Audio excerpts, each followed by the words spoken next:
Good morning. Welcome. Most of our participants are here. We'd like to get started on time. We have a lot to get through in this half hour. Thank you and welcome, and we have happy to have you join us this morning. I'm Jackie Downing. I'm with the Community Foundation for Greater New Haven. Today we are going to help you in this half hour decide which grant process or processes, because you can come in for more than one, are right for you. We're going to ask that you put your questions in the question and answer section, not in the chat.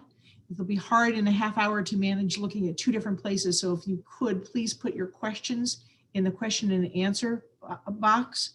And we will take all the questions at the end. We're going to be getting through a lot of information this morning, and hopefully we'll get to your questions before we actually come to the end. So we're going to get started.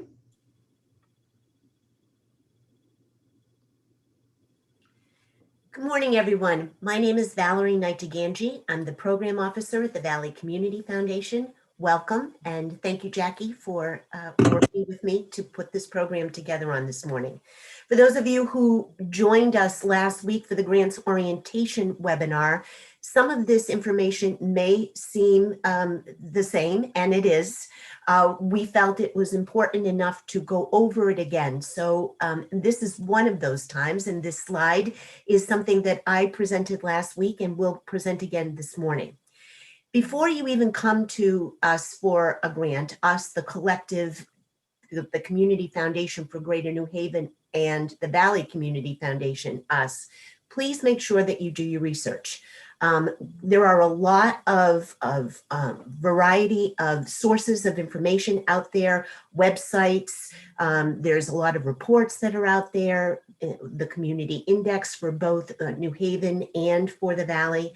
So there are a wide variety of places that you can find information to support the work that you're talking about doing. And speaking of talking about doing things, talk to other people.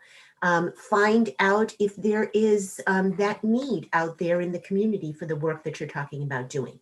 Understand the internal process that a funder has, and you're going to learn a little bit more about that with us this morning. Determine what the need for your program is. Again, that data will support that information. Identify collaborators and potential partners, both public and private. There's a lot of community leaders, other funders, government entities, and other nonprofits that you can talk to and feel out whether or not the work that you're talking about doing could be something that you could apply for a grant for. Structure your program and request. Define the goals, outcomes, and measures that you have for your program. Prepare a preliminary budget. Write an implementation plan. Develop a fundraising strategy. Select potential funders, because as you know, we are only part of your funding, a potential funding mix. We hope that you will look to other funders as ways to get support for your program. And then you can start writing your proposal. Before submitting the proposal, please make sure that you have someone else besides someone in your organization or someone that you know well that can be able to give you some feedback, because sometimes it's very important for people to get past all of the jargon that is out there and a lot of the acronyms that people use and be able to really get to the meat of what you're asking to do. And just a reminder, the first stage of our grant process is read only. No one from the foundations will be calling you with questions, and all information needs to be included in your application. So this is a really important point to make as compelling a case for what you're asking for in your grant application. Thank you, Valerie. So those of you who are familiar with the guiding principles that always dictate what we look at in a grant, this is the way we look at evaluating your application. Our guiding principles have changed this year. So these are the new guiding principles. They are also on our website. An organization must display that it has a vision for the community. You have to have clear goals and objectives for how you will impact the community you serve during the term of the grant. And that impact must have been created by your process, your planning process that includes stakeholders with lived experience. How are you involving the people you work with? We'll talk more about the social and structural determinants of equity as we go forward, because there's a question on the application itself about that in most of our applications, but we'll be looking for how you fit into the social and structural determinants of equity. And all organizations fit into these categories: health access and quality, education access and quality, basic needs, social and community context, economic stability, neighborhood and built environment. So we have to determine how your mission and its work contributes to improving the social and structural determinants of equity. We'll be looking for accountability. You must, on an ongoing basis, evaluate the impact of your work and on the people it serves. You have to have a clear vision for the organization, clear goals and objectives for how to maintain or improve your governance, management, operations, and programs during the term of the grant, which have been informed by a planning process. Culture of diversity, equity, and inclusion. You must have policies and procedures that respect and advance diversity, equity, and inclusion within your organization. Members of the board and staff should reflect the diversity of the community that you serve. And vitality. The applicant must have sound practices for financial management and include a lens for its sustainability in its planning.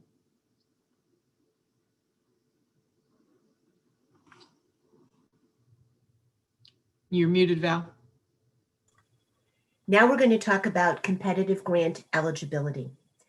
Applicants must be tax-exempt organizations under Section 501c3 of the IRS Code or any applicable section of the code, or have a fiscal sponsor.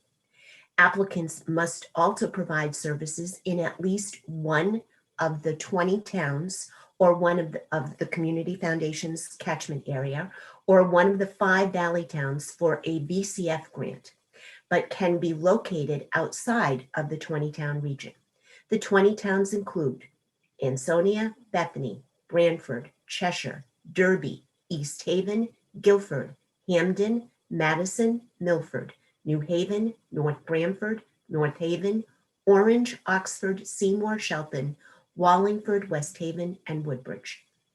Applicants must also adhere to a policy of non-discrimination, and any applicant who is a previous recipient of a grant within the past 3 years must have submitted all their required reports. Projects that do not generally receive consideration include religious activities, endowment campaigns, travel, previously incurred debt, and funding deficit. Requests for capital projects, building, equipment, vehicles, and other depreciable items will be accepted only as part of the small grant program, or in BCF's case, the Needs and Opportunities Program, and may include requests that are related to organizations managing the impact of COVID-19. Applicants who are past grantees must be in compliance with all grant reporting requirements.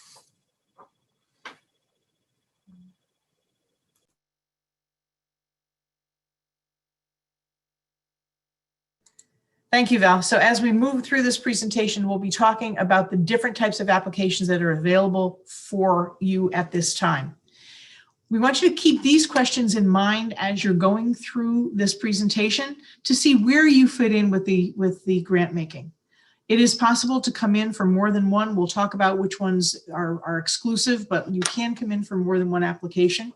Grant making in 2021, what's right for you?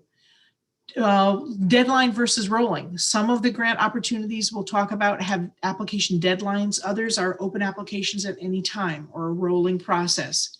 What's right for you? Can you make the deadline that we're talking about? Eligibility criteria. Not all processes are open to all types of organizations or sizes of organizations. So be listening as we're talking to where you fit in.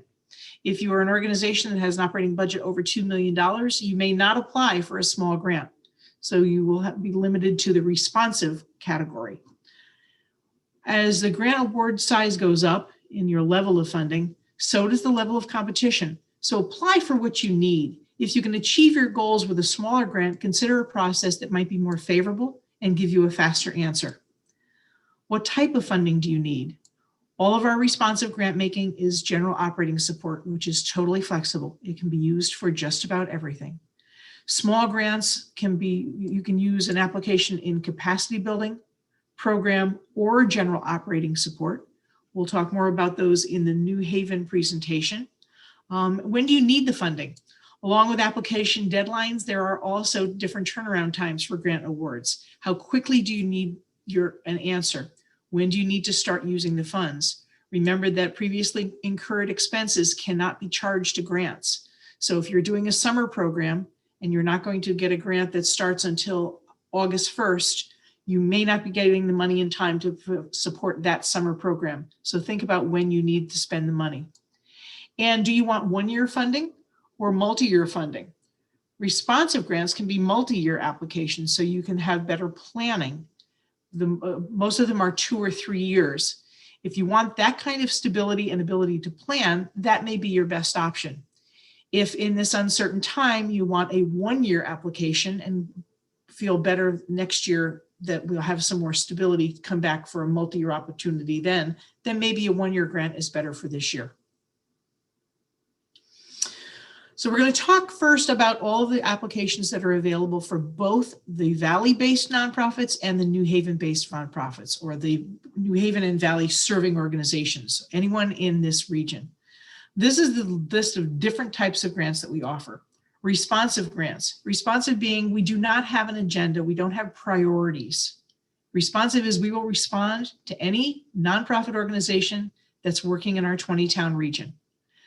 This is general operating support. We always talk about what general operating support can do, and had the great observation from the last workshop that someone said, why don't you tell people what general operating support can't do? Valerie gave you that list. We don't support religious activities. We don't support capital campaigns, endowment campaigns. General operating support can do just about everything else. It can pay salaries for staff. It can pay new staff, ongoing staff, new programs, old programs, program expenses, capacity building for the organization, buying equipment. General operating support is totally flexible. Animal shelter grants. We also have racial equity and creative healing through the arts.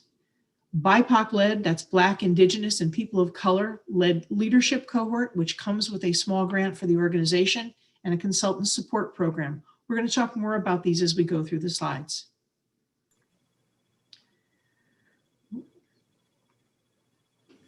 Thanks, Jackie. Now I'm going to talk a little bit about the tables that are actually up on our respective websites. As you'll see, there is Greater New Haven on the left table and Valley-based organizations on the right-hand side. We have a lot of similarities. We both offer sponsorships, and the small grant process for Greater New Haven is very similar to the Valley Needs and Opportunities grants because they're both rolling deadlines and they're ongoing. A couple of differences that we have are the Quinnipiac River Fund grant, which the deadline is tomorrow, the 22nd, and the Neighborhood Leadership Program, which is already passed, and that is something that people have already applied for. Something else that is new to, well, is different between the two is the Valley Community Grants. That deadline is March 5th. And we are working to get that application up, hopefully by the end of the day tomorrow, so that people can start applying for that as well.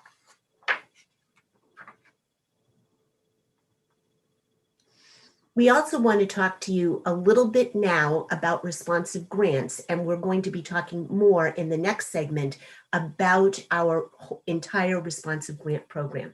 But here are the highlights that I want to make sure that you understand.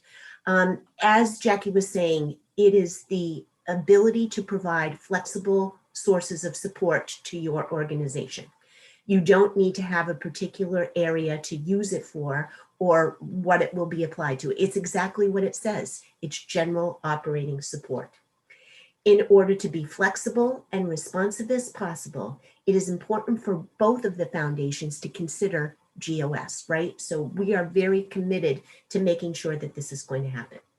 Please make sure that you are identifying other funders and commitments, because, as I said before in the very beginning, we cannot provide every grant out there to every single need to match. So we need to make sure that you're looking for other partners that can help you, and also identify what your long-term strategy is going to be in terms of funding. As you notice, an organization cannot apply if it has a current general operating support grant that extends beyond 2021. Our average grant size is between $20,000 and $30,000 per year. The application link is already up on our website, and we, as Jackie had mentioned before, can grant out multi-year grants. Typically 1, 2, and 3-year grants will be awarded, and the awards will be made in June. What is important about this particular grant opportunity is it allows your organization to be who you are and tell us what your need is. Thank you, Valerie. So those, as you saw, those applications, the final decision will be made in June. So you can start planning July 1st. Things that are happening after July 1st will be able to work in the schedule with the responsive grants. Grants for racial equity and creative healing through the arts. This is a new program for us this year.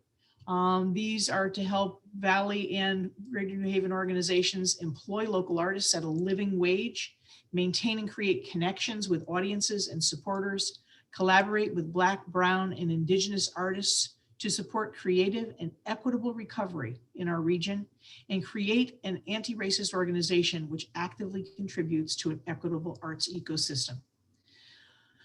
Arts organizations or organizations with a history of arts programming may apply.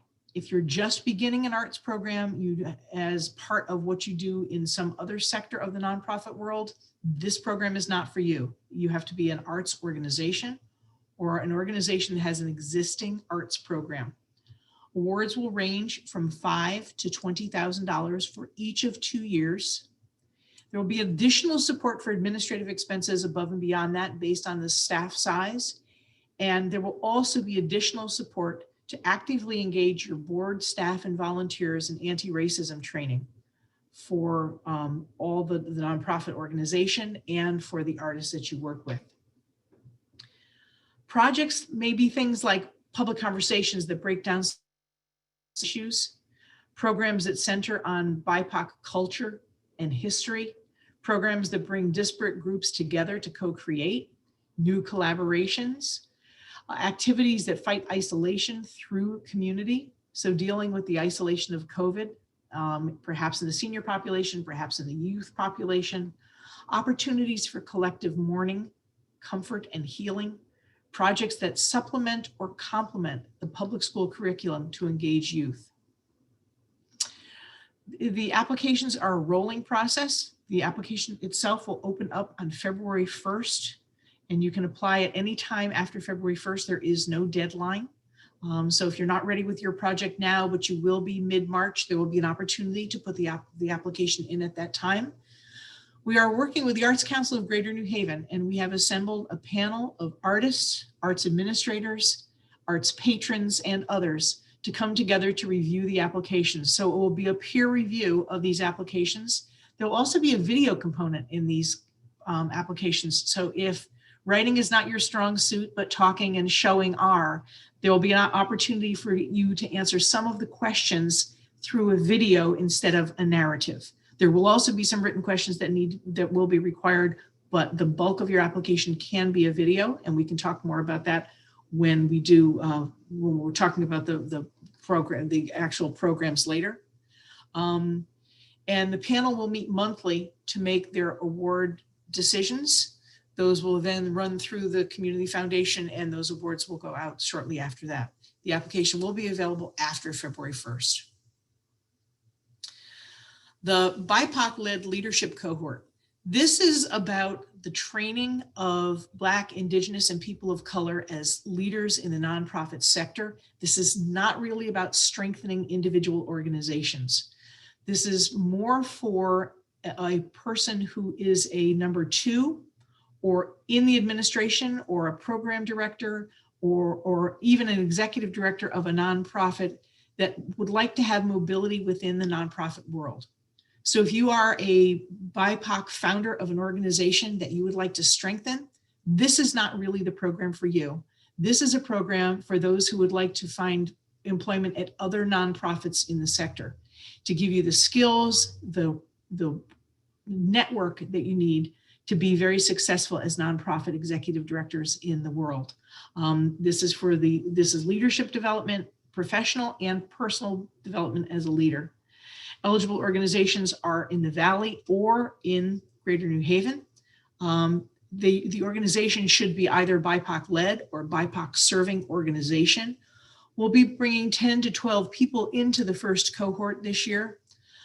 The application will focus on the person who's applying, not the organization. So the person who's applying will have to demonstrate a commitment to Greater New Haven and or the Valley. We want someone who's going to stay here within our nonprofit sector. This will create a professional development and leadership pipeline for our organizations. If you'd like to know more about this, the flexible funding for up to 2 years per year. So the person who's going through this training has the time to be able to dedicate to the training. There'll be a small grant that goes, the $15,000 grant that goes to the organization. We're also working with the Urban Nonprofit Network, and umbrella organizations of BIPOC-led organizations in New Haven. They are doing some great training. So if you are a part of a small organization and want to build that organization, please Google the Urban Nonprofit Network or like them on Facebook. We have a training coming up, which is a 5-part program, which involves staff and boards for those small organizations. So if that's the training you're looking for, the next round is starting March 1st. It's Monday nights in March. That would be a great place for you to find some resources.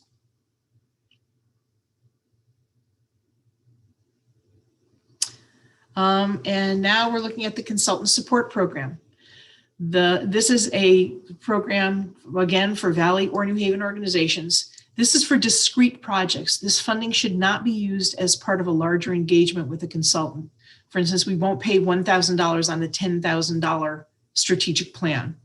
This is for a consultant to come in for a short period, and we can also pay for some out-of-pocket expenses if you have supplies, materials, hardware, software that you need to buy in association with the project. We have a vetted list of consultants, or you can engage your own consultant, but they must agree to work for not more than $125 an hour. And you may receive only one grant from this program in 2021. We pay the consultant directly. The organization will have, it's about a 2-question application and a 4-question final report. And participating with this will not affect any other grant application you put in. So you can come for any grant application and also get consultant support.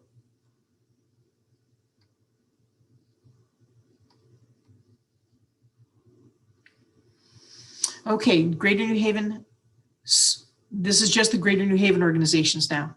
Small grants, you can come in for general operating support, a new or existing program, or capacity building to build short-term financial assistance to build infrastructure of your organization for long-term success.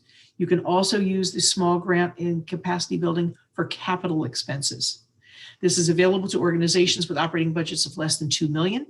The funding is up to $15,000. It is 1 year only, and it's rolling applications. Those applications are available now. It's a 6 to 8 week turnaround to get an answer, and you can get an application by contacting Denise Canning at the email provided.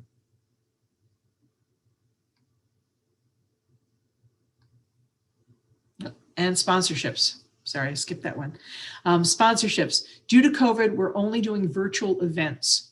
So if you are doing a 1-day neighborhood or community-wide virtual event, we can support the online platform to host the event or any of the expenses that you might have associated with marketing the event. We're going to reassess this through the year. As the vaccine becomes more widespread, we may move into in-person events, but that will not be reevaluated until later in the year. It's up to $2,500.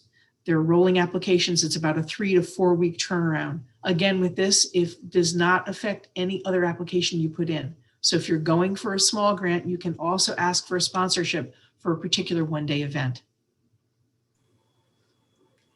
In order to be conscious of the time, because we want to make sure that we have an opportunity to answer questions, the next 3 slides, I'm going to just hit the highlights and really encourage Valley organizations that are on the call that are interested in learning more to come and tune in to the Valley specific nuts and bolts part of this webinar, which is at 11:30. So looking at the time, just wanted to hit the highlights. Community grants are those, as I mentioned before, that are typically for grassroots organizations. There's a $2,500 deadline and limit, and the deadline to apply is March 5th. Needs and opportunities are rolling applications that are open to address needs and opportunities throughout the Valley region. There is a limit of up to $10,000, and the organization must be a 501c3 or must have a fiscal sponsor. And last but not least, the sponsorship program, which is similar to what Jackie has already described for TCF, is for one-day events, $2,500, rolling applications. All 3 of those programs will be discussed more in detail at 11:30. Please join us then. And finally, before we go to questions, I just want to let everybody know that those of you who have used our application process in the past, please make sure that if you have applied, if you have not applied to either of the foundations since July 1st of 2019, you will need to create a new account and a new password. Your existing account and password are no longer active. Applications for the processes that we've talked about are listed both on the Valley Community Foundation website and the Community Foundation for Greater New Haven website, and they're accessible after you click the application link. There's an eligibility quiz that you will need to follow and check out to see if you are eligible to apply for any of the grant applications that Jackie and I have talked about. And we strongly encourage you to do that sooner rather than later, especially for those grants that have deadlines. And for the responsive grants, you will be required to create a Give Greater profile. For those of you who are familiar with Give Greater, we've taken about 2/3 of the fields out of Give Greater, so it's a much more streamlined process. It will take you about 6 hours to create a profile.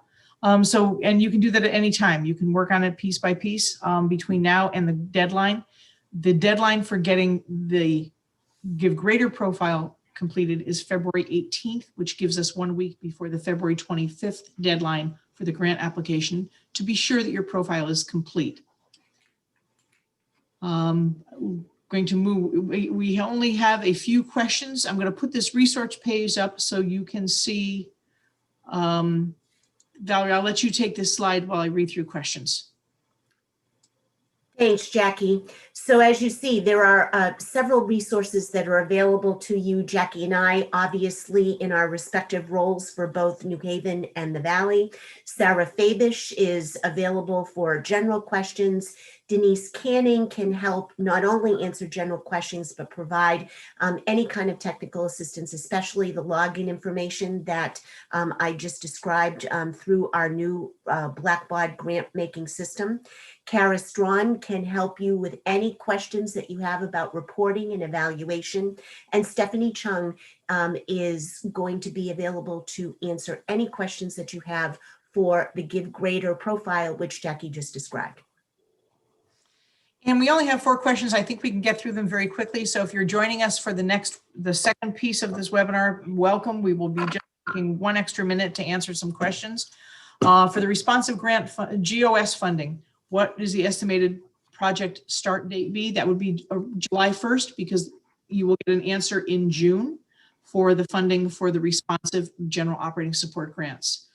Are the grants for racial equity and creative healing open to any organization of all sizes? Yes. Any organization of any size can apply for the racial equity and creative healing through arts grants. For a New Haven organization, which grant program is best for strategic planning consultant? A strategic plan, generally, you have to talk to your consultant. It depends on how large your organization is. A strategic plan can cost anywhere from $7,000 to $40,000. If it's a $40,000 strategic plan, then you're going to need to come into the responsive, because the small grants are only up to 15. If you think you can get it done for $15,000 and be adequate for what you need, then you can come in for a capacity building grant in the small grant program in New Haven. And where do we see your list of approved consultants? For any information about the consultant support program, you need to start to initiate that with either Valerie, Stephanie Chung, or myself. We can share that list of consultants. There's also the New England Nonprofit Consultant Directory. I'll say that again, New England Nonprofit Consultant Directory. It is a repository of wonderful profiles on consultants that work throughout our region. We've asked all the consultants that we work with to register themselves there, but there are lots more.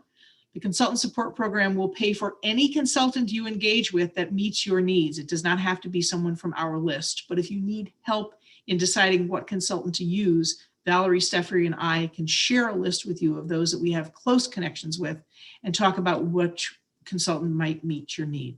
So contact us for more information on that.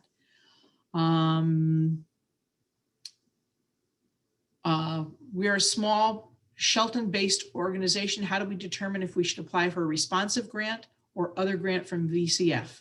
It's really about how much money do you need? When do you need an answer? And you can also talk to Valerie specifically about what your request is to see where it might fit in best. Those are all our questions. So I think we're going to say thank you for joining us. If you're staying on, we're going to be starting the next webinar shortly. And we thank you for joining us. Reach out if you have questions. Thank you.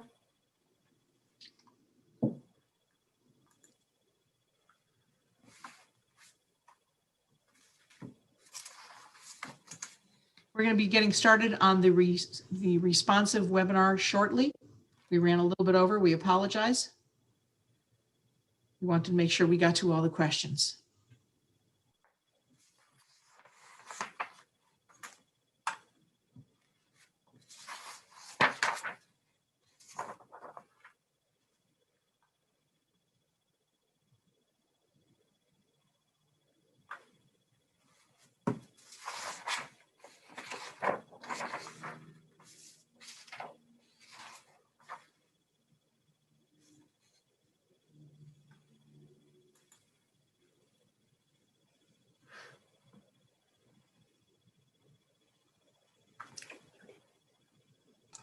Good morning. I'm Jackie Downing from the Community Foundation for Greater New Haven.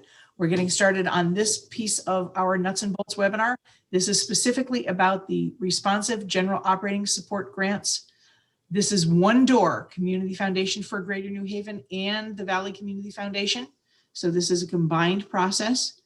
We're going to ask you this morning to put your questions in the question and answer box, not the chat. We are short on time, so we're going to have to be able to look in one place. So we appreciate it if you put them in the question and answer section so that we'll be able to go to one place to find your questions. We're going to take all of the questions at the end because we're covering a lot of information.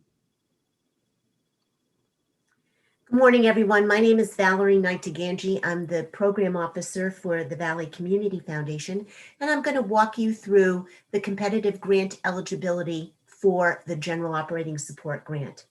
Applicants must be tax-exempt organizations under the 501c3 IRS code or have any other applicable section of the Internal Revenue Code that is tax-exempt or have a fiscal sponsor. Applicants must provide services in at least one town of the 20-town region that the Community Foundation serves, or the 5 Valley towns for the Valley Community Foundation. Your organization can be located outside of the 20-town region, but must service them. The 20 towns include Ansonia, Bethany, Branford, Cheshire, Derby, East Haven, Guilford, Hamden, Madison, Milford, New Haven, North Branford, North Haven, Orange, Oxford, Seymour, Shelton, Wallingford, West Haven, Woodbridge, and are on our websites. Applicants must adhere to a policy of non-discrimination, and any applicant who is a previous recipient of a grant within the past 3 years must have submitted all required reports. Projects that do not generally receive consideration include religious activities, endowment campaigns, travel, previously incurred debt, and funding deficit. Requests for capital projects, including equipment, buildings, and vehicles and other depreciable items, will be accepted only as part of the small grant program for the New Haven Foundation or as part of the needs and opportunities for the Valley, and may include requests that are related to organizations managing the impact of COVID-19. Applicants who are past grantees must be in compliance with all grant reporting requirements. For those of you who are familiar with the guiding principles that the foundations have posted on our website, we've changed them significantly this year. So you'll see here the new guiding principles that we have, and this is how we will be looking at your applications. And this is a lens through which we will be evaluating the application that you put in. So we want you to be mindful of these things as you're writing your narratives. Your organization needs to have a vision for the community. It has to have clear goals and objectives for its community impact, which must be informed by a planning process. And it should include information from stakeholders with lived experience. You should be talking to the people you're serving to create your programs. The social structural determinants of equity, we're going to talk a lot more about that later, but you should be looking at how your mission and your work contribute to improving the social and structural determinants of equity.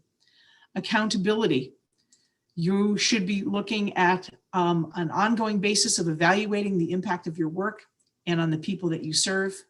Your vision for your organization.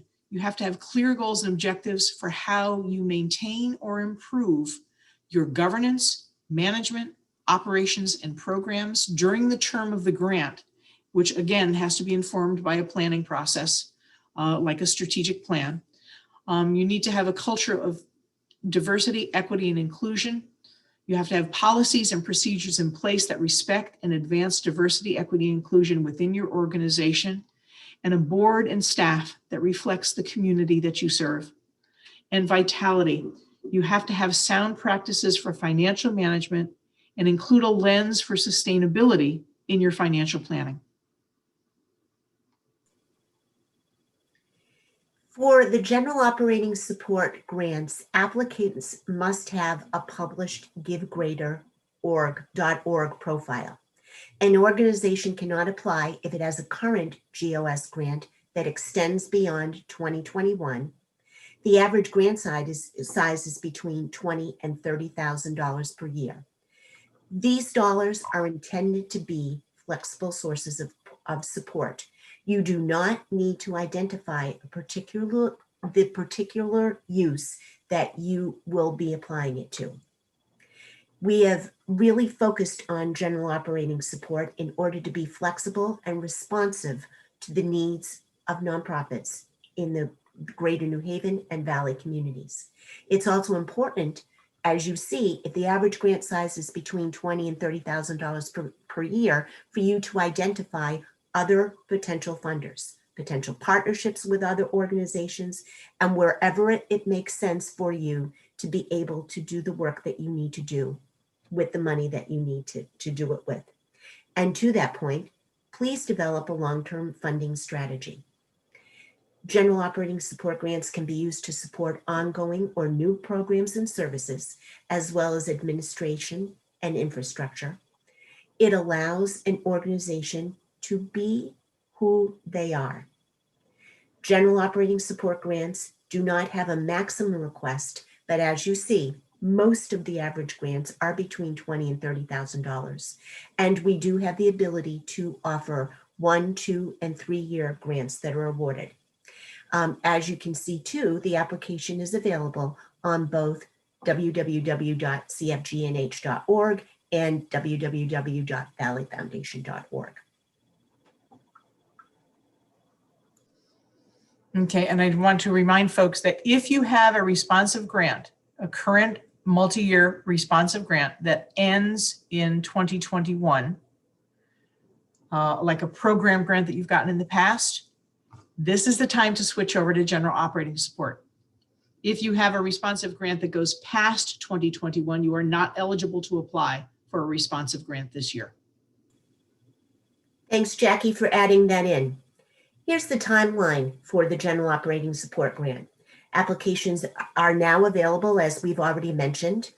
In order to make sure that you have your Give Greater profile information up, it is important to have it ready by that deadline. And please make sure that you are trying to work to get it done before February 18th, because invariably, if you wait until 5 o'clock on the 18th, something might happen. We want to make sure that you have it all set before the 18th deadline. Similarly, for the application deadline itself for February 25th, please again, start working on it and try and get it done so that you are not, as invariably may happen, having any kind of challenges with the grant by 5 o'clock. And the applications will start being reviewed in March. Please make sure that you remember that this is a read-only application and it needs to have a compelling case as a result. The rest of the timeline goes like this. In April, applications will be denied or moved to stage 2. Between April and June, there will be a full review of the application. And then in June, there will be funding decisions made by both boards.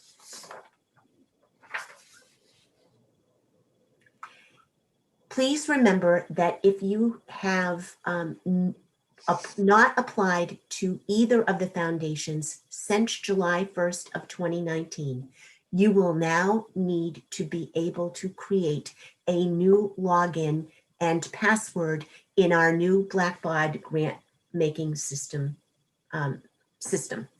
Applications are posted on both of our websites, both VCF and TCF, and they're accessible by clicking on the application link. Organizations must complete an application for consideration in any of the grant process, not just as the general operating support. There are eligibility quizzes for all of the applications that your organization will need to take in order to see whether or not you will be able to apply for the grant. Okay, we're going to go now through the actual questions that are on the application that you'll see once you log in through that portal. So the first thing you'll be asked for is your organization information, boilerplate stuff, your organization's name, your EIN or incorporation date, your contact information, your website, and your mission and vision statement. This is a little redundant, but we're setting up the new Blackbaud system. So if you would fill that in for us, it will help our database to have a more robust history of your organization. So that 20 years from now, when we still have a relationship, we have some boilerplate information. If you've already worked in the Blackbaud system, this will populate for you, so you won't have to worry. We've got that information that will come in, sorry. If you are using a fiscal sponsor, fill in the organization's name and the street address. If you're not using a fiscal sponsor, you can just skip this slide, this section. The contacts for your organization is who the CEO is or the board chair for all volunteer organizations. And then there is a separate line for the contact for request. List the person who is most familiar with the grant request. It may be the CEO, it may not be. Whoever we need to contact for more information, that needs to be who the contact for the request is. The request information includes what is the total amount that you are actually asking for in your grant. Is it a multi-year request? And if it is, please specify which years, either 2021 all the way up to 2023. How did you determine the amount of this request? Jackie and I hear all of the time, should we ask for more? Should we ask, are we going to have to focus specifically on some specific part of the request? Just look at what you need and then ask for it. The next question, what changes to programming, structures, staffing, or financial position have occurred as a result of COVID is obviously new. We know that all of you have been impacted by COVID-19. We want to know how specifically your organization has been impacted and what you are doing to deal with it.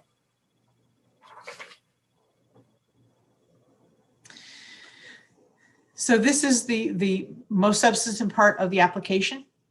This is how you're going to tell us what you're going to do. We're going to ask you to list 1 to 4 outcomes that your organization will achieve during the grant period in terms of your impact on the target population and or your community. And I'm stressing that because we'll show later how, as a general operating support grant, we'd also like to know what this grant is going to do for your organization. So this is asking you for outcomes on your community and the people, the target population that you serve. Outcomes are brief. They're not long sentences. They are changes in behavior or circumstances of the people that you serve, or changes in conditions in a neighborhood or a system. We'll run a food pantry, like if you were to answer, we'll run a food pantry that is open 4 days a week. That's not an outcome, that's an activity. That's what you're going to do. The outcome might be that 200 families will experience less food insecurity. That's the outcome of your application. If you said, we'll do a job training for 75 people, again, not an outcome, that's an activity. People in our job training program will secure living wage jobs is an outcome. So we're going to ask you to list 1 to 4 outcomes and then tell us what activities you're going to do to achieve those outcomes. And then at the bottom, second question, why are these activities a priority? What conditions are you trying to change? If you're successful, what difference will it make for the people that you serve? That's really what we're looking for. What difference will it make for the people that you serve? In the past, we've asked you to cite a lot of data. We're not asking you to do that. This can be more anecdotal, but if you have the data to prove that what you're trying to do will impact people, please use that. The second part of community impact, how do you evaluate your programs? So you've told us what you'd like to achieve. How do you know you've done it? How do you evaluate your programs? What tools do you use? Do you use surveys, evaluation forms, meetings? Do you do baseline testing so you have before and after information? What do you see that you know there has been growth within the population you're serving? Who do you ask for feedback? Talk to us about the process and how you do that evaluation. Based on the results of your evaluation, list 3 to 5 examples of how your folks have benefited from this program. If you don't have a track record on this, you might want to talk about some other things your organization has done to show that you have been impactful in the past. And are there other organizations doing similar work? Are you aware that others are doing things that you are doing? How are you different?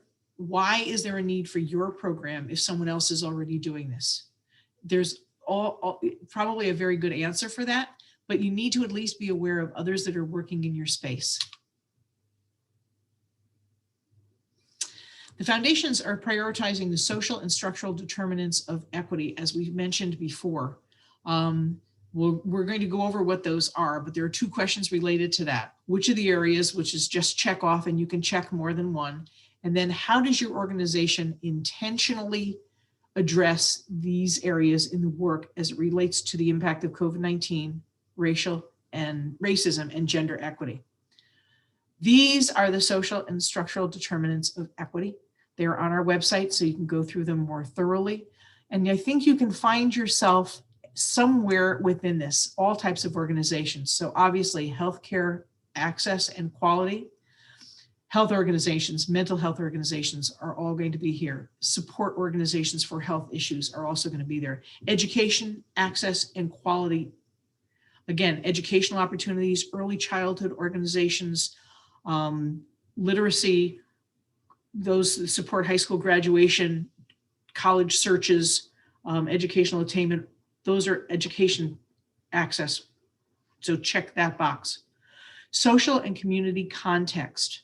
Opportunities that provide for civic participation, the get out the vote, the engagement in the arts. This is a place where arts come in. So involvement in activities that promote community cohesion. So anything that's bringing neighborhoods together, bringing people together, organizing community advocacy work. Economic stability, This is job creation, providing a living wage, neighborhood development, economic development, food insecurity. All of those things fit into economic and poverty organizations that deal with poverty, food insecurity, housing, access to housing, and equitable cost of living. And neighborhood and built environment, quality housing, air and water, transportation. Again, the arts might fit in here with recreation opportunities, healthy foods, and lack of neighborhood crime and violence. You can click one or all of these and then to describe in your answer how your work fits into these social and structural determinants of equity. Similar to what Jackie has been talking about for community impact, we also want to know what the impact this grant will have on your organization. And again, we're asking you to list 1 to 4 outcomes that your organization will achieve during this time period and how its impact will be on your organization's strength. How will it impact the work that you do? How does it help you meet your mission, vision, strategic plan? Again, similar. What kinds of activities are you going to be doing to achieve each of the outcomes that you've listed? Why are these outcomes a priority for your organization? Are they listed in your strategic plan? Do they align with your mission and vision? We'd like to know that. Does your organization have any policies and procedures about diversity, equity, or inclusion? If so, how do they inform your practice? And if you don't have a policy, why not? We just want to find out what is happening with this out in your organization and to learn more about this issue in the community. As far as demographics go, it is important for us to also know the number of people that you're planning on serving directly and indirectly. Those that you may serve, their families could be indirect if they go home and they are participating in a program that you're doing, or the overall community could be indirectly affected. The towns that are served, the region that we've already discussed, and you know, if your organization focuses on statewide, tell us, is a statewide organization that is going to be focusing specifically on Greater New Haven and the Valley, make sure you tell us that. Please tell us the race and ethnicity, gender identity, age and income of the people that you serve. And if you can't tell us that, please let us know. If you don't collect this information, please tell us this in a paragraph. And the demographics can also be included in approximate numbers. We're not asking for exact amount if you can't, but as close as you can get to letting us know who you're serving, that would be helpful. As far as the financials go, we need to have your most recently completed fiscal year income and expense, your current fiscal year projected income and expense, and if there's more than a 15% difference between those two, we need to know about it. We also talked about how important it is to have other sources of revenue to support the work that you're doing. We're not asking for the dollar values, and we're giving you a list of those that are typically used to support organizations. If you don't see any of the ones that are on the list on this slide, there is a section that says other, and we would want you to list who those others are. We also want to find out the financial health of your organization. Please tell us what your cash flow is like, if you have an operating reserve, an endowment, the ability to draw down on a line, or as you see, lines of credit. It's important for us to know how your board members and committees' roles may be in terms of fundraising and fiscal oversight. Do they contribute to your work either directly through physical donations to your organization, or do they help get money coming in the door from other funders? If you don't receive funding from the foundation, how will it affect your operation and your ability to serve the community? We want to know what kind of an impact it's going to have if you do not get funding from either New Haven or the Valley. The end, so please do drop your questions into question and answer if you have any. There will be attachments that are required with your application, and you'll be able to upload those right through the application on Blackboard. To do it, you just choose a file or browse and add it to the place. It's not like the old system. It's a little more user-friendly. So you just add your document to your application and click upload to complete the process. You'll be asked to upload your operating budget for the current fiscal year. So your approved budget for the current fiscal year. We know it's not, we don't want the actuals, just the budget for income and expense. And the projected operating budget for the first fiscal year for which funds are requested. We're not asking you to do 3-year projections, but we'd like to see how you have calculated how the community foundations fit into your budget for next year when you have asked us for a particular amount of money. And if you have a strategic plan, you've heard us say throughout this, informed by planning. If you have a strategic plan, it's helpful to have that to see how your general operating support will support that plan and where your vision is. If you don't, I would encourage you to start thinking about doing that. Now is a great time to plan. When we don't have a lot of activities, this is a great planning time. So it's a good time for strategic planning. You'll also be asked to certify that you have completed the Give Greater profile. Our colleague Stephanie Chung will be very helpful, and we'll get to that in completion, but you will be asked to verify that you have completed the Give Greater profile. Give Greater, everyone doing a responsive grant must create or update their Give Greater profile as part of the application. The deadline to make changes to an existing profile or to complete a new profile is February 18th. To open a profile, you go to givegreater.org, click on the open profile. It appears in a gray bar in the middle of the screen.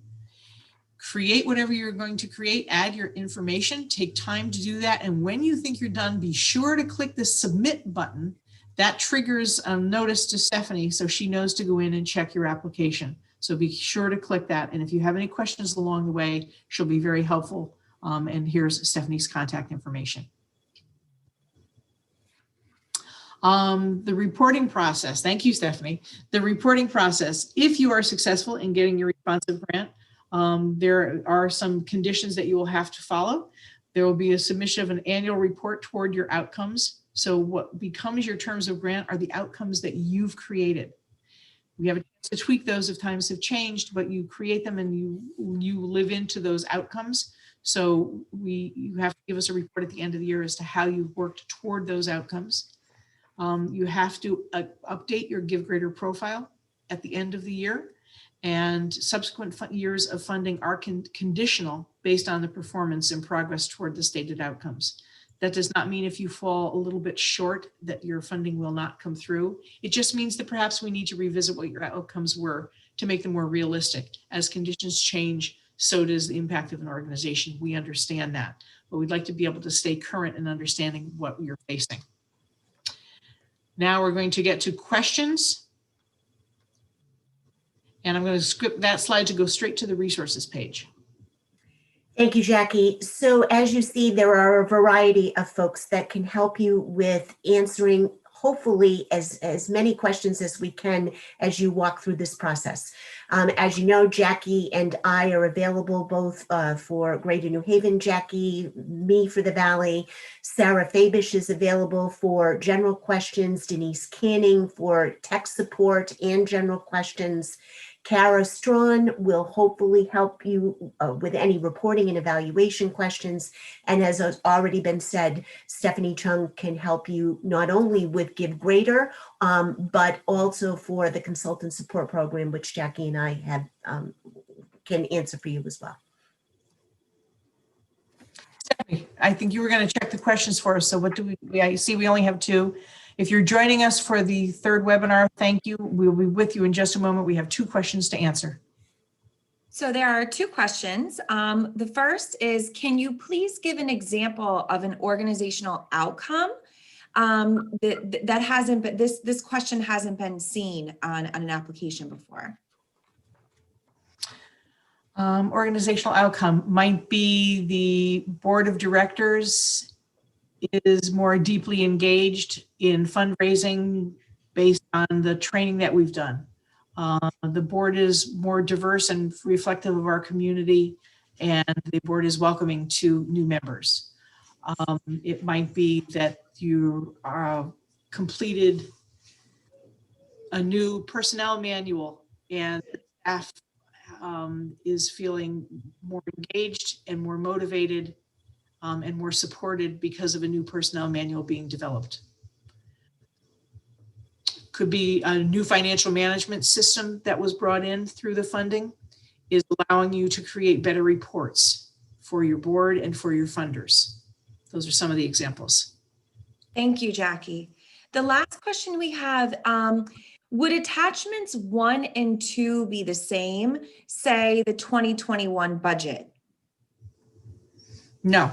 Attachment 1 is the current fiscal year. So if, depending on when your fiscal year ends, whatever you're in on February 25th is your current fiscal year.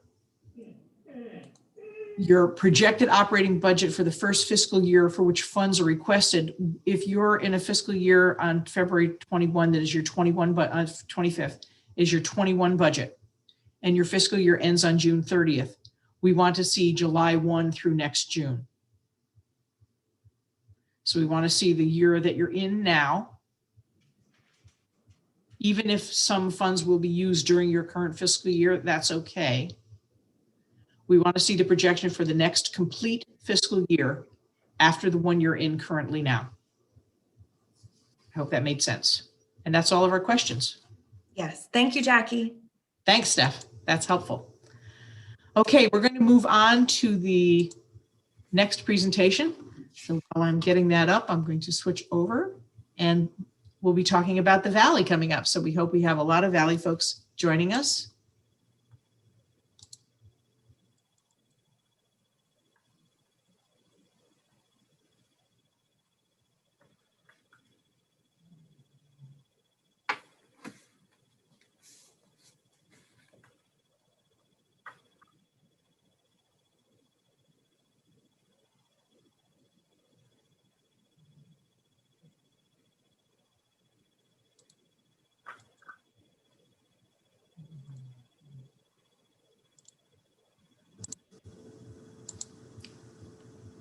And there we are for Valley Serving Organizations. Hello, everyone. My name is Valerie Knight-Ganji, and I am the Program Officer for the Valley Community Foundation. Thanks for joining us today.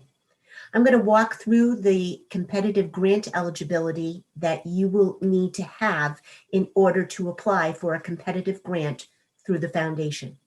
Applicants must be tax-exempt organizations under Section 501c3 or any other tax-exempt applicable status through the IRS code. Applicants for the Valley must provide services in at least one of the 5 towns in Salem, Derby, Oxford, Seymour, Shelton, which are on our website. Or if you are not located in our region but provide services, that's perfectly fine as well. Applicants must adhere to a policy of non-discrimination, and those who are previous recipients of a grant from us within the past 3 years must have submitted all the required reports. Projects that do not generally receive consideration include religious activities, endowment campaigns, travel, previously incurred debt, and funding deficits. Requests for capital projects such as building and equipment, vehicles, and other depreciable items will be considered as part of the small grant program as part of New Haven's process and needs and opportunities as part of the Valley process. Applicants who are past grantees must be in compliance with all grant reporting requirements. For those of you familiar with the guiding principles that the foundations follow as we are evaluating applications, we have new guiding principles this year. They are on the websites, so you can visit them there. I just want to go over them briefly here. We would ask that organizations have a vision for the community. You have to have clear goals and objectives for how you're going to impact the community you serve during the term of the grant. And these goals have been informed by a planning process, perhaps a strategic plan or some kind of planning process that includes input from stakeholders with lived experience. We're going to look at how you're impacting the social and structural determinants of equity. You can, there's more information about the social determinants on our website, but you will find yourself, your organization, within health access and quality, education access and quality, basic needs, social community context, economic stability, neighborhood and built environment.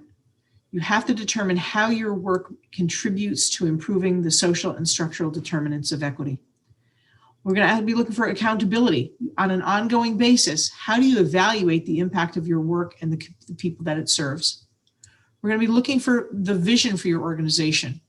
Do you have clear goals and objectives for how to maintain or improve your governance, management, operations, and programs during the term of the grant, which has been informed again by a planning process? And cultural diversity, equity, and inclusion, culture of diversity, equity, and inclusion. You must have policies and procedures in place that respect and advance DE&I, and the members of your board and staff should reflect the community that you serve. Vitality, you have to have sound practices for financial management, including a lens for sustainability in your financial planning. So as we look through the programs that we'll talk about today, we want you to make sure that you're looking at these things to keep in mind as you decide which program is right for you. Some of them have deadlines, some of them are rolling applications. If you can't make a deadline, then start thinking about what application you might be able to get to. Many are rolling applications. Eligibility, not all processes are open to all sizes of organizations. Listen, where do you fit into the process? The level of funding needing. As the grant award size goes up, so does the level of competition. So apply for what you need. If you can achieve your goals with a smaller grant, consider a process that might give you a faster and more favorable answer. What type of funding do you need? General operating support is very flexible total funding. The responsive process is all about general operating support this year. Small grants and needs and opportunities have different opportunities. So listen for the types of funding that you need and when is the funding needed.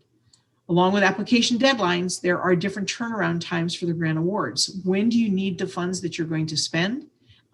Think about when you need those funds to come in. Remember, previously incurred expenses will not be covered by grants. So you can't start a program and then go back and pay the bills after you get the grant. You can only do that going forward. So think ahead.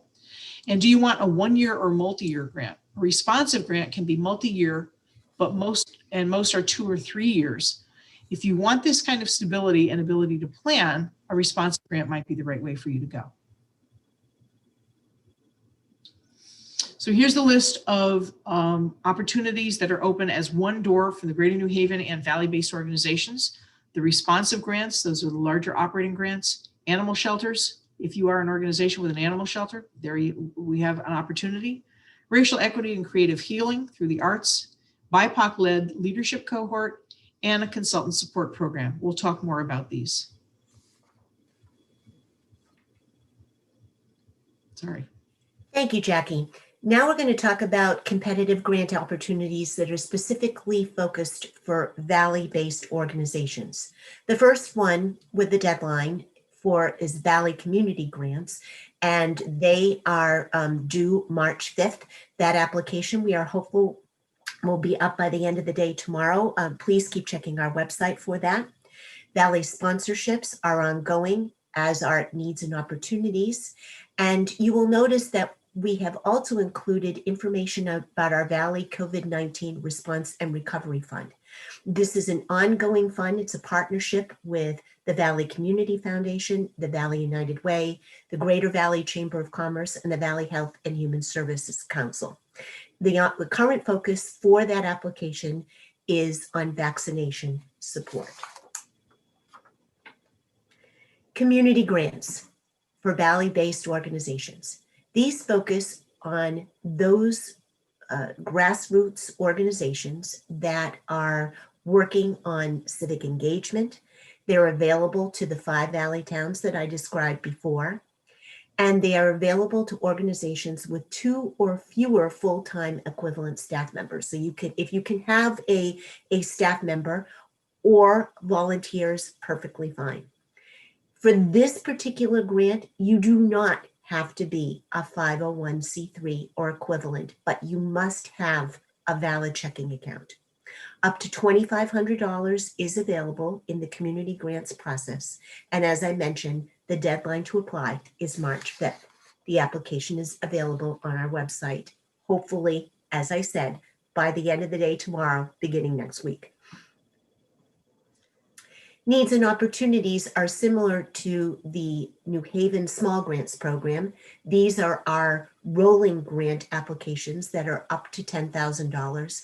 For this particular grant application, you must be a 501c3 or equivalent or have a fiscal sponsor. Again, the 5 towns that we've already discussed. And the focus is on innovative and ongoing program and emergency needs. And also new this year, well, not new, but a focus this year is to also include capital request through the Needs and Opportunities Program, such things as buildings and other kind of depreciable items that can be included as part of the capital request. That application is available on our website.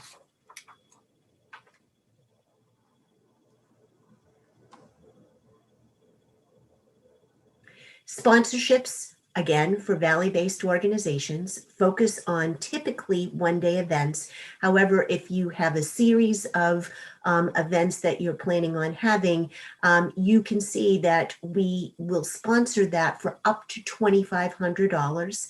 It is a rolling application. If an organization decides that they want to have an event, perhaps this spring and one later in the fall, and they want to split $1,500 now, maybe $1,000 later, you have the ability to do that. They are available to the organizations based in the Valley towns or whose majority of services are performed in the same towns. And the applications for sponsorships are available on our website.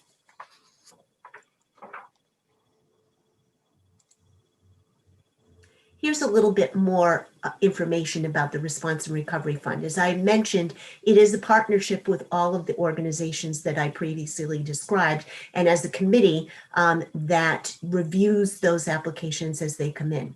It is a rolling process, and it is our goal to provide answers to people that are applying in approximately 60 days. Grants typically range between $1,000 and $5,000 and are available to 501c3 organizations or those with fiscal nonprofit sponsors, serving again those 5 Valley communities. And right now, the specific focus of this work is going to be on any work and expenses related to the rollout and administration of COVID-19 vaccinations.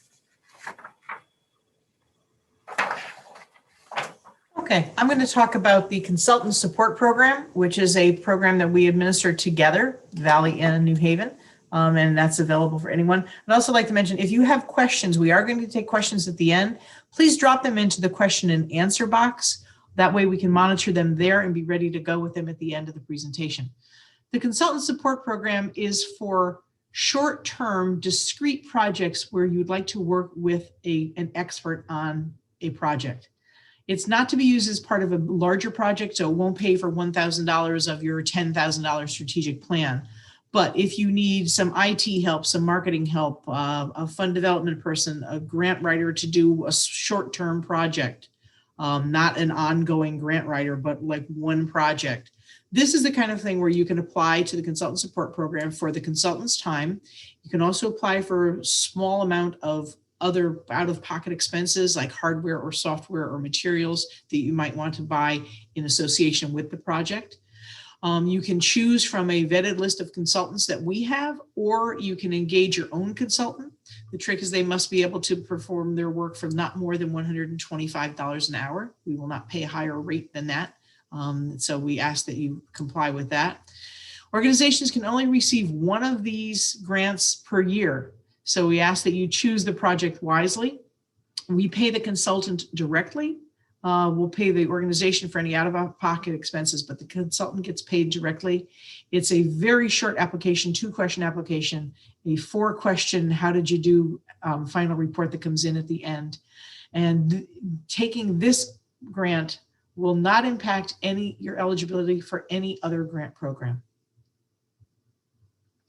We also have a BIPOC leadership cohort that we are starting this year.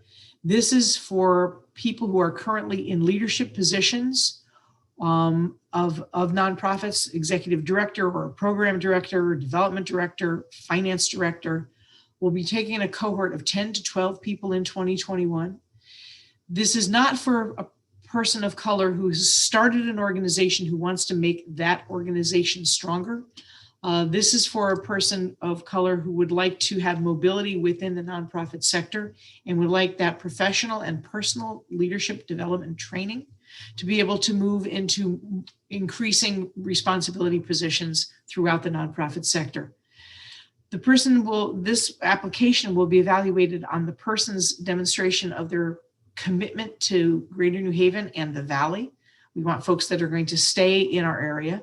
We want to develop a pipeline of qualified folks to take over responsible positions in the nonprofit sector. And we're hoping that this will, and also to create a network of people who have worked together as a cohort training. So we're going to be focused in this application on the qualities and aspirations of the leader, not of the organization's goals. There will be a $15,000 grant associated with that for each of 2 years. After the first year of leadership training, and the grant will ask the organization to go through the CCAT, the Core Capacity Assessment Tool, so that the leader now has the training that they need and the document to show what an organization needs to move forward. And hopefully that person will be able to implement changes within that organization. We're also doing grants for racial equity and healing and creative healing through the arts. These are meant to employ local artists at a living wage, maintain and create connections with audiences and supporters, collaborate with Black, Brown, and Indigenous artists to support creative and equitable recovery in our region, and create an anti-racist organization which actively contributes to an equitable arts ecosystem. This is for arts organizations or organizations that have a history of arts programming. If you are a non-arts organization, you're thinking about introducing arts, this program is not for you. This has to be an ongoing program and commitment to the arts. Awards will range from $5,000 to $20,000 for each of 2 years. It can be used for new or existing projects. There will be additional support for administration, and there'll be additional support to actively engage your board, staff, and volunteers in anti-racism training. That's a component that's an important part of this project. Projects might include things like conversations that break down systemic racism, programs that center on BIPOC culture and history, programs that bring disparate groups together to co-create, activities that fight isolation throughout the community during COVID, opportunities for collective mourning, comfort, and healing, and projects that supplement or complement the public school curriculum and engage youth during this isolation period. Applications will open on February 1st. It will be a rolling process. So if you're not quite ready with a project, but you do have an application ready in March, that's fine. There is no deadline. Applications open February 1st. We have a panel of community artists, arts patrons, arts administrators who will be doing peer review on these grants, and they will meet monthly to make their decisions. So that's the Racial Equity and Creative Healing through the Arts Grant Program. We also have nonprofit animal shelter grants, up to $7,500 from the Community Foundation from our Conapackey Fund. The average grant size is between $3,000 and $5,000. It can be for a new or existing program, and you can use it to build organizational capacity. You can use it for capital expenses or ongoing program expenses. The key is it must be an independent nonprofit animal shelter. Municipal animal shelters are not eligible to apply. We are using a new grant making platform called Blackbaud. It is our new system for accessing all of our online applications. If you have not applied to either of the foundations since July 1st of 2019, you are going to need to create a new account and a new password. Your existing account and password are no longer active. Applications for all of the grants that we've talked about today are posted online. And our website, the Valley Foundation website, the Community Foundation's website, and applications are accessible by clicking on the link. As you notice, there is a red circle around the application on link on the screen for creating accounts. So if you do not have an account, you will need to have one that is associated with your email and create a new password. Organizations must complete this online application for any consideration in any of our grant processes. Some people think if they send us a letter or in the mail, or if we get, some kind of inquiry over the phone, that's all they'll need to do. Not for this. You need to make sure that you complete the application online. There is an eligibility quiz that will determine whether or not your organization is eligible to receive funding from either VCF or TCF.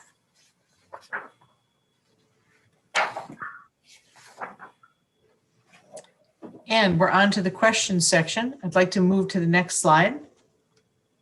Thanks, Jackie. And we're going to hopefully check and see if there are any questions. If we have not answered questions about Valley processes today, you know that you can always track me down and find me. My information is up on the screen. Feel free to contact me through the email process. For general questions about grants, Sarah Fabish is available. Denise Canning is available to answer not only general questions, but technical assistance for any of the kinds of issues, especially related with Blackbaud grant making. Jackie is going to be able to share additional information about the arts or BIPOC. And if you notice, we also have consultant support listed for Jackie, me, and Stephanie Chung. Stephanie is also your go-to person for givegreater.org questions. And finally, any questions about reporting that you don't know whether or not you're up to date on reporting, or have any kind of that evaluation questions, how are you going to evaluate any of the grants that we've talked about today, please feel free to contact Kara Strawn. So those are folks that are available for information, and that will be up on our website as well.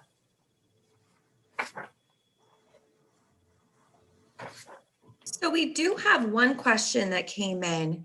How do we determine if activities must be virtual or flexible due to COVID? So Jackie, I'll try and tackle that one first. I think that in terms of looking at what the activity is and when it's going to occur, the best rule of thumb that we can give you is to follow all appropriate CDC and local health, as well as state guidelines for meeting in person. That's the best guidance that we can give you, because things change pretty much sometimes on a daily basis as it relates to COVID. And we've all learned that in almost the year that we have been experiencing the pandemic. So in terms of, when you're looking to do this and what kinds of activities are available, that information should be available. CDC, state website, Naugatuck Valley Health District for our location in the Valley. There are a variety of different sources that can give you guidance as to in-person versus virtual. I think that was a great answer, Valerie. Yeah, it's always the health districts and the state of Connecticut that really there has not been a federal agenda on this for the most part in federal guidelines, but there are state of Connecticut guidelines. So if you go to the Connecticut Health website, you will be able to find what the guidelines are. If you're dealing with public gatherings and arts organizations, the Shoreline Arts Alliance in Guilford does monthly online webinars with the Connecticut State Office of the Arts to talk about what the current standards are and what they're seeing for the future. So if you're talking about gathering people, that's a very good resource to look at. Shoreline Arts Alliance in Guilford is one way to look at what those events are and can be. Thank you, Jackie. Question. So we have one more question. Can we ask for a one-on-one call for a grant review? We are going between two and need some guidance. Absolutely. It is, as far as that goes, please send me an email and I would be more than happy to hopefully answer the question. And the one bit of guidance that I can give you before we end today is that what you really need to focus on in terms of choosing between two different either grants or different focus areas is which one is going to benefit your organization and or the community that you're serving the most. Which one is going to bubble up? But I would be more than happy to discuss any kind of specific questions that I can as it relates to a Valley grant that you might be applying for. And if you're applying, if it's a New Haven organization, a Greater New Haven organization, you're welcome to call me or email me or Denise Canning or Sarah Fabish. Sarah's a little busier than the rest of us. So it might be easier to get through to me or to Denise to be able to help you answer those questions. So that's all the questions we have for the moment. I'm going to turn it back over to you ladies. Okay, and we're just about at time anyhow. So if we don't see any other questions, we'll be getting ready for the last section, which is the New Haven section of our 2-hour webinar this morning. Hopefully some of you will be staying on for that. For the Valley folks who won't be continuing on with, thank you very much for joining us. We appreciate you taking the time. As always, use these resources and we hope to hear from you soon. Thank you very much. Thank you all.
Good morning. If you're staying on with us, we'll be starting in just a moment. If you're just joining us, we'll be starting the grant processes for Greater New Haven organizations shortly.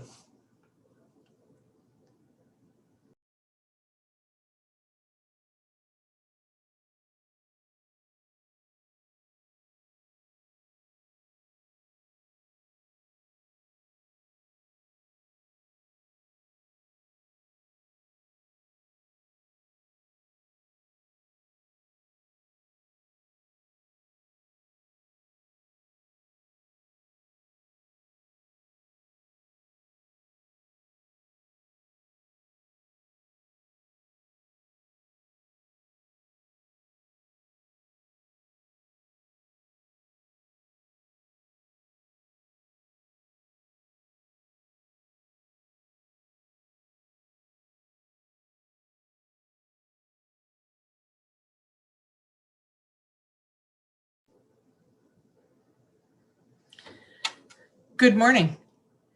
Welcome to the Nuts and Bolts webinar about the grant processes for Greater New Haven organizations. In this half hour, we'll be covering a lot of information.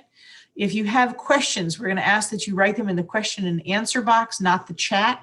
because we have a very limited time and we like to be able to only monitor one spot. So if you have a question, please do type it into question and answer. We'll take all the questions at the end because we're probably going to be covering most of what you're asking. So we'll take the questions at the end so we have time to be sure, and we can stay on a little bit extra if we need to. We're going to use this time this morning to review all of the opportunities other than the responsive applications for the Greater New Haven organizations. We've done the responsive applications in a separate piece earlier in this broadcast. If you would like to watch that, it will be recorded. It will be posted next week on our website, so you can go back and review that if you'd like to. I now have to say good afternoon, everyone. I've been used to saying good morning for the last hour and a half. My name is Valerie Knight-Ganji, and I'm the program officer for the Valley Community Foundation. And I'm here to work with Jackie to talk about the opportunities available for New Haven organizations. I'm going to walk you through competitive grant eligibility.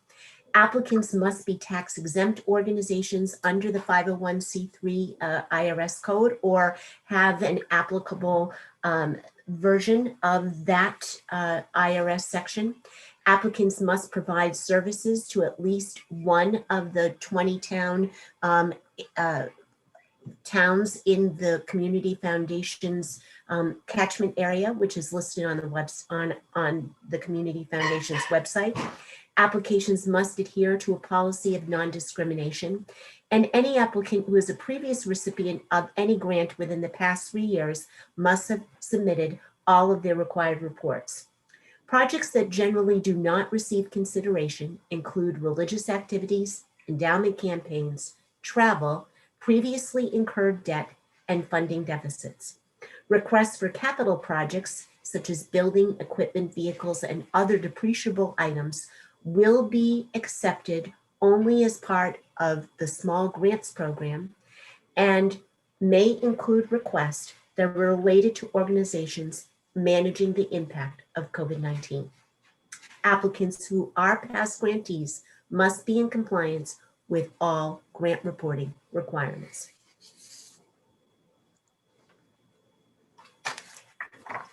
For those of you who are familiar with the guiding principles for nonprofits that we have used to help us do our evaluation and the lens through which we look at our grant applications, we have new guiding principles this year. They are here in an abbreviated form. They're also on our website, so you can check there. But we want to make sure that the organizations we're working with are living into the same ideals that we, the foundation, hold ourselves to. And that's a vision for the community. An applicant must have clear goals and objectives for how it will impact the community it serves during the term of the grant. And this should be informed by a planning process that includes input from stakeholders with lived experience. We'd like to know how you're involving the people that you serve in your planning. The social and structural determinants of equity. We would like to know how your organization and its mission and your work contribute to improving the social and structural determinants of equity, which include health access, education access, basic needs, social and community context, economic stability, neighborhood and built environment. As you look through these social and structural determinants, you will find yourselves, whether you are a arts organization, an environmental organization. We'll talk more about those, and we did talk extensively about them in the responsive grant half hour. Accountability. The applicant has to have an ongoing basis of evaluating its work and for the people it serves. You must have a vision for the community. What are the clear goals and objectives you have for how you will maintain or improve your government, your management, operations, and programs during the term of the grant, again, which has been informed by a planning process. You must have a culture of diversity, equity, and inclusion, have policies and procedures in place that respect and advance racial equity, diversity, and inclusion, and ethnic equity and inclusion. Board members and staff members should reflect the clients and community that you serve. And your organization should have a vitality. You must have sound practices for financial management, which includes a lens for sustainability in your planning. So as you're listening to this session, we'd like you to keep these questions in mind as you determine which grant process or processes are right for you. There are many different processes. You will not have the time or capacity to come through all of them. Some of them are competing with one another.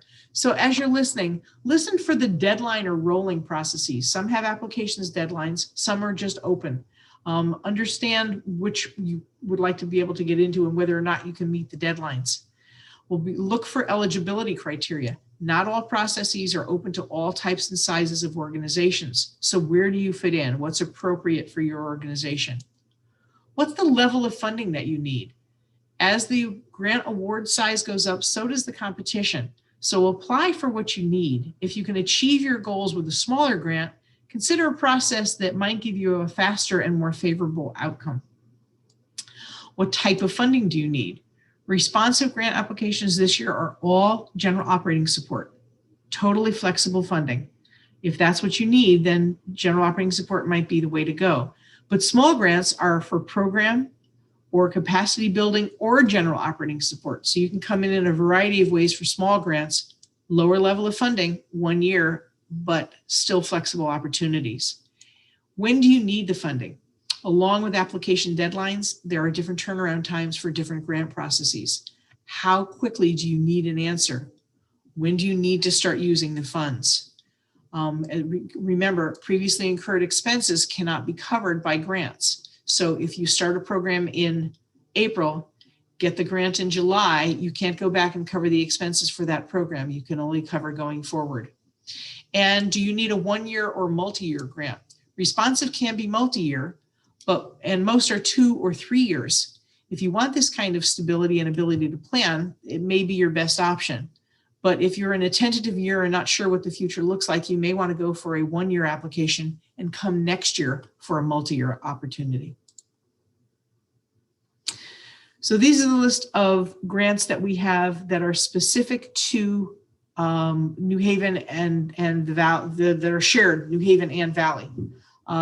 Responsive grants, animal shelter grants, Quinnipiac River, we're going to go through all of these. The BIPOC-led cohort, which is new, and the neighborhood leadership program, which unfortunately the deadline was yesterday for that application. I do know that there were 40 applications that came in. So it was a robust response this year for that program. That was one of the programs. It will be offered again next year. So if it's right for you, it's time to plan ahead. We also have the small grants that are ongoing, sponsorships that are ongoing, the new grant type, racial equity and creative healing through the arts, and a consultant support program, which is also ongoing.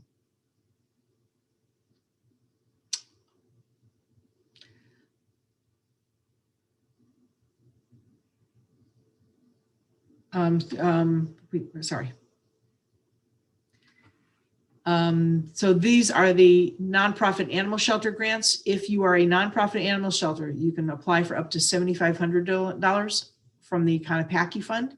There's a separate application that's available on the Community Foundation's website. The average grant size is between $3,000 and $5,000. It's for new or existing programs or organizational capacity building or capital support. It's a very flexible grant. But it is limited to nonprofit, independent nonprofit animal shelters. If you are a municipal animal shelter, you're not eligible for this grant. But if you are an organization that in any way shelters animals, you don't have to have a physical building, but if you're an organization that shelters animals, this is an opportunity for funding. We also have Quinnipiac River grants. Deadline is this Friday. That would be tomorrow. And that is for organizations that improve the environmental quality and protect the Quinnipiac River watershed. Our neighborhood leadership program, as you know, as I told you, closed yesterday. The neighborhood leadership program is open to residents of New Haven, West Haven, East Haven, or Hampden, the inner ring suburbs. It is a training program on leadership development and comes with a small grant. It's to help community leaders imagine, develop, test, and realize projects that build community. You do not have to be a 501c3. This is for individuals with great ideas who want to see that idea come to fruition. Have to have a demonstrated commitment to making a positive difference through resident engagement. So you need to engage the neighborhood or the community in what you're doing. And over the year, the participants build skills, develop capacity to increase impact, and engage with others. It's a great program. If you are a founder of an organization, or you'd like to found an organization, or you'd like to have community impact, this is the program for you.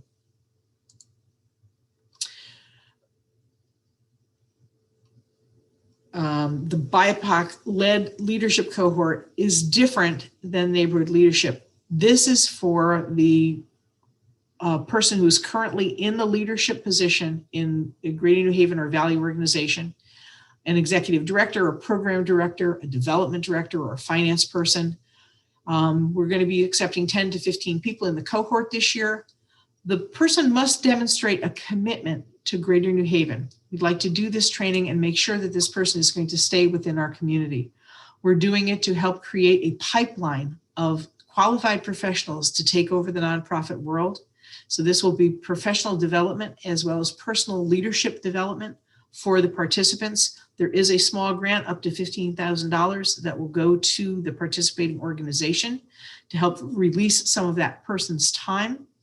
So it will be 1 year of training. It will be the first year grant. And at the end of the first year, we will ask the organizations to participate in the Core Capacity Assessment Tool, a CCAT. It's an organizational assessment.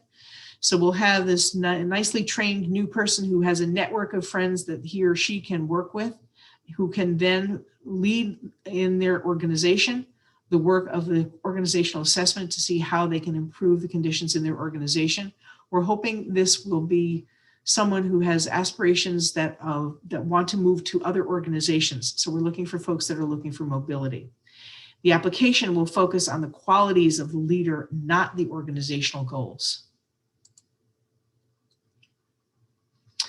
We're also introducing this year the Grants for Racial Equity and Creative Healing through the Arts. This is to help support and employ local artists at a living wage, to maintain and create connections with audiences and supporters, collaborate with Black, Brown, and Indigenous artists to support a creative and equitable recovery in our region, create an anti-racist organization which actively contributes to an equitable arts ecosystem. The grant guidelines include arts organizations or organizations with a history of arts programming who may apply. If you are considering starting a new arts program and you are an organization that is not an arts organization, this program is not for you. It must be an ongoing arts program or an arts-based organization. Awards will range from $5,000 to $20,000 for each of 2 years, can be used for new or existing projects. There will be additional administrative expenses added onto the grant, and there will be additional support to actively engage your board, staff, and volunteers in anti-racism training. Projects might include things like public conversations that break down systemic issues, programs that center on BIPOC culture or history, programs that bring disparate groups together to co-create, activities that fight isolation through the community during the time of COVID, opportunities for collective mourning, comfort, and healing, projects that supplement or complement the public school curriculum and engage youth, particularly during this time of isolation. Applications open on February 1st. It will be a rolling process, so there is no deadline. If you are not ready for a project on February 1st, that's fine. You can come back in March, you can come back in April and introduce a new project. There's a community panel that is assembled by the Arts Council of Greater New Haven and the Community Foundation. We'll be meeting monthly to review the applications that come in, and those awards will turn around probably in about 2 months. So that's the Racial Equity and Creative Healing through the Arts program. Greater New Haven Small Grants, previously known as year-round small grants or just small grants. This is for specific new or existing program. There are 3 separate applications. Program, which can be new or existing. There's a new this year, general operating support. So you can come in for general operating support through a small grant. Short-term financial assistance to build infrastructure and organization for long-term success and for capital expenses is the 3rd type of application, that's capacity building. The small grant programs are only available to organizations with an operating budget of less than $2 million. You can only get 1 small grant per year. So you have to choose, if you have multiple programs or multiple projects, choose one that you'd like to come in for. The funding is up to $15,000. If you got a small grant in the past, you may know that it was every other year. We have relaxed that policy. So if you got a small grant in 2020, you are eligible to come back in 2021. They're rolling applications. You can put the application in at any time and the answer comes in about 6 to 8 weeks. You have to contact and reach out directly to Denise Canning for the application. It is not posted. She'd like to talk through your project or your program and decide which application is right for you before she sends you the link. Now I'm going to talk to you about the consultant support program that we have available. Nonprofit organizations serving Greater New Haven or the Valley are eligible to participate in this short-term project for building capacity within your organization. This is for discrete projects that you have. This funding is not to be used as part of a larger engagement with any consultant that you may be working with or want to work with. For example, we're not going to pay the first $1,000 towards a $10,000 strategic plan that you may want to work on a consultant with. It can cover the consultant's time and some other out-of-pocket expenses or something else that may happen as a result of this work. And you can choose from a vetted list of consultants that we have available, or engage your own consultant who agrees to work for an hourly rate not to exceed $125 per hour. That is the cap. If they work for less, that's great, but the cap is $125. Organizations may only receive funding from this consultant support program one time in 2021. The award will not impact your eligibility for any other grant program that you might be considering. And both Jackie and I are available to answer any specific questions as you start deciding whether or not this program might be for you. This is a short amount of time, somewhere between 10 and 15 hours worth, for a very short project that you really need some infusion of dollars in, and that we can help you with that part of it. Sponsorships for Greater New Haven-based organizations are focusing specifically for virtual events and virtual fundraising events due to COVID. Support for online platforms to host virtual events are available. And we will be reassessing this throughout the year as we get more and more folks vaccinated, and there may be different guidelines that are available for in-person events. But right now we're looking to focus specifically on virtual formats for New Haven sponsorships. An organization is available to receive up to $2,500 for this type of sponsorship application, and it is rolling. However, we would request that as soon as you know that you're going to be having an event, to apply rather than waiting for the day before the event is going to happen, in order for people to have a quick enough turnaround time. We do look at this as being a quick turnaround time, 3 to 4 weeks, and applications are available on the website www.cfgnh.org.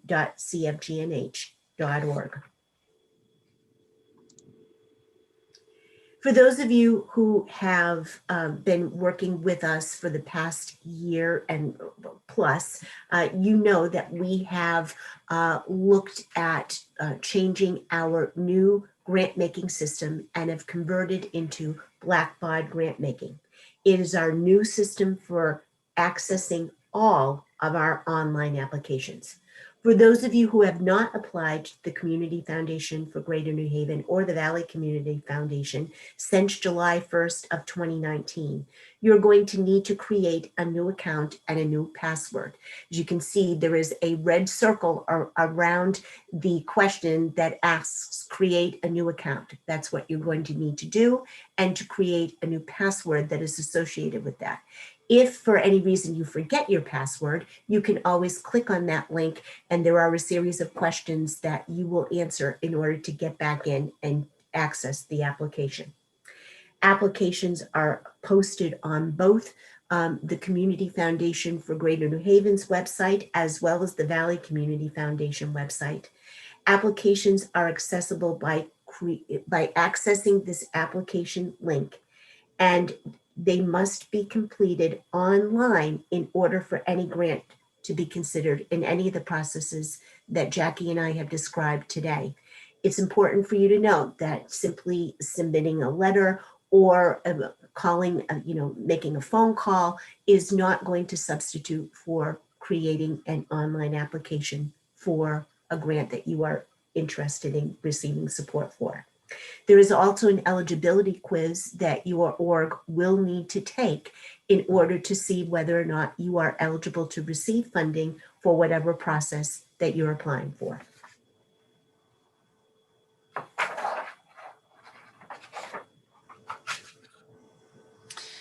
So we've moved on to our questions section. And while we ask Stephanie, I see right now there aren't any questions and answers. This is the time, if you have a specific question, please do write that in the question and answer box. But we'd like to move on to this slide so you can see the resources available to you. As we've stated before, we are very interested in providing as much support as we can for you as you begin to look at what grant or grants you may be applying for from the Community Foundation for Greater New Haven. For general questions, Sarah Fabish, but as you can well imagine, Sarah is quite busy at this time of year, so you can try Denise Canning for general questions, and if you have any specific tech support questions with working with our new Blackboard system, Denise would be your go-to person for that.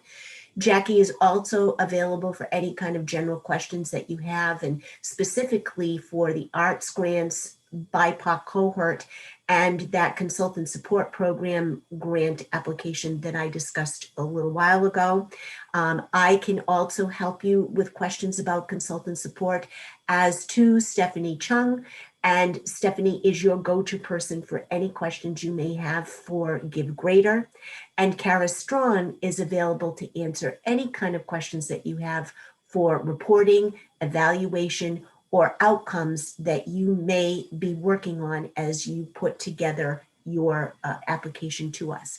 The sooner that you can ask questions, the better off it'll be, because we may need to be able to gather some information back for you in order to get you the best answer possible. So as your questions come up, do not hesitate to contact any of the resources listed on this page.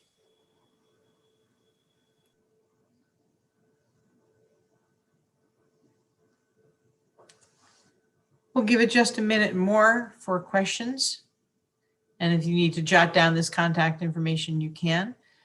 This webinar will be posted on our website next week, so you'll be able to go back and review any of the slides or any of the recording next week on our website, both the Valley Community Foundation's website and the Community Foundation for Greater New Haven. I don't see any questions coming in, so we'll thank you for joining us this morning. Thank you for spending your time with us. We appreciate you being here. Oh, one question has just come in. It was just a thank you, guys, and that the webinar was great. So not really a question, just a comment. Okay. Well, that's a great note to end on. So thank you very much for taking the time to spend with us. We appreciate it. We hope to hear from you if you have questions, and we look forward to seeing your applications. Thank you. Bye. Thank you all. Bye-bye.